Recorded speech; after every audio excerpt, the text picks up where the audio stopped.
he almost immediately began to do slice of life videos of people that you wouldn't expect. No, they weren't famous people. They weren't people that had cured something or whatever. They were just people and how they live, wherever it was, some obscure place in the backwoods or whatever. And he called those Ozarks Life.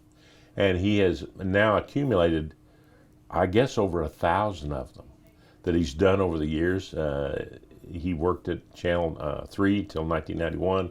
Then he left there and went to Denver and worked at a station out there for another 9 years, and then he freelanced after that.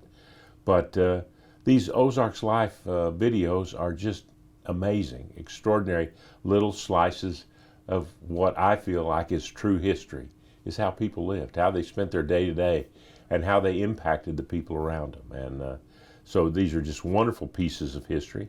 And he has just recently worked out a deal with the Springfield Greene County Library System to house all of those videos and build finding aids for them and making them available to the public online so that you can do research and search through them pretty easily as the time goes by and they get this thing done.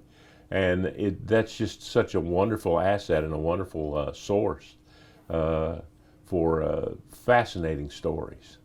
And so that's why I had him on this week, and he's a great storyteller even today.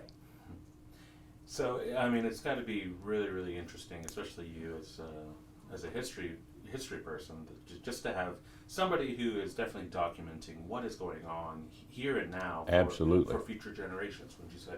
Yeah. Oh, no question, no question. And as I said, the asset, the value of those things is indescribable. It just means that we'll be able to tell better stories. And 100 years from now, when somebody wants to look back and see what life was like, they'll have this resource, which we don't have from 100 years ago today.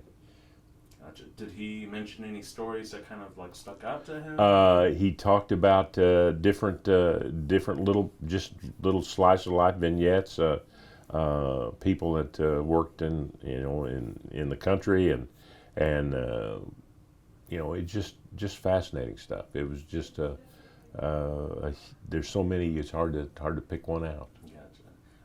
And then you also do a little segment where you're kind of going through the newspapers. Right, went through the newspapers for last week. It was kind of an interesting week. There was activity at the Pipkin Junior High School. They had all the brickwork done on it, and they were waiting on construction supplies, and they had a back order of construction supplies. So they couldn't finish the school, but they were waiting on those. Kind of sounds like today. And they were beginning to feel the effects of the influenza.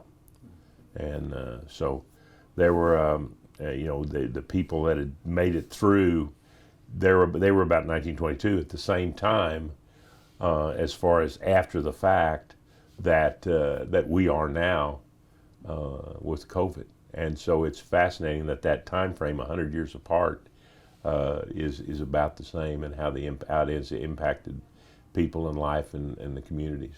Next week I've got Jeff Steele from the Gilloys, who's going to come in and talk. It's their anniversary. They opened in October of 1926, so it's coming up on their 100th anniversary, but this is their 96th. And so we're going to talk to him a little bit about the Gilloys and how it's doing and how it came to be and so on.